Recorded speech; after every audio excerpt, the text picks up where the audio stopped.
পরিবারের সদস্যদের সাথে ঈদ উদযাপন করতে রাজধানী ছাড়ছেন মানুষ। সার্বিক পরিস্থিতি জানতে কমলাপুর রেল স্টেশন থেকে সরাসরি যোগ দিচ্ছেন স্টাফ করেসপন্ডেন্ট নাহিদ প্রিন্স।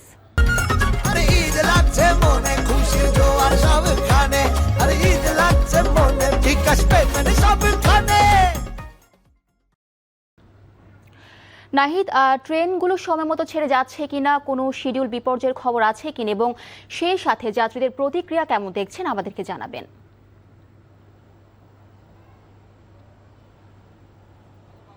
মিলি, শিডিউল বিপর্যয়ের সংবাদ সকাল থেকেই চলছে। নীলসাগর এক্সপ্রেস ৩ ঘন্টা দেরি করে এই প্ল্যাটফর্মে এসেছে এবং এই প্ল্যাটফর্ম থেকে যাত্রী নিয়ে আবারও ছুটে গেছে। তো ৩টি ট্রেন শিডিউল বিপর্যয় হয়েছে। এছাড়া যাত্রীদের চাপ কিন্তু ব্যাপক রয়েছে। আজকেও সেই একদম শেকড়ের ফেরার যে ধাপ, সেটিও কিন্তু অনেকটাই বেশি, কারণ সবাই চাচ্ছে যে ধাপে ধাপে যদি এরকম বাড়ি ফেরে তাহলে হয়তো এই যে ভোগান্তি সেটি অনেকটাই কমবে। তাই ভোগান্তি লাঘবের কারণে মূলত এই যে নারীর টানে বাড়ি ফেরার যে ঢল, সেটি অনেকটাই ধাপে ধাপেই সৃষ্টি হয়েছে।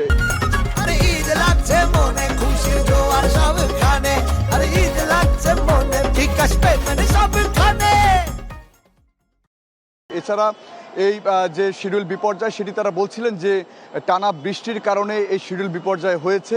তো রেল স্টেশনে যেসব যাত্রীরা আছে তারা বলছেন যে এটি তাদের জন্য ভোগান্তি, কারণ আগে থেকে যদি এটি জানা যেত যে ট্রেন ৩ ঘন্টা দেরি করে আসবে বা 2 ঘন্টা দেরি হবে, তাহলে হয়তো তারা আরও স্বাচ্ছন্দ্যে এই রেল স্টেশনে আসতে পারতেন। কারণ সকালে কিন্তু এই যারা বাসা থেকে বের হয়েছে তারাও কিন্তু এই দুর্ভোগে ভুগে তারপরে বের হয়েছে, কারণ সকাল থেকেই বৃষ্টি ছিল।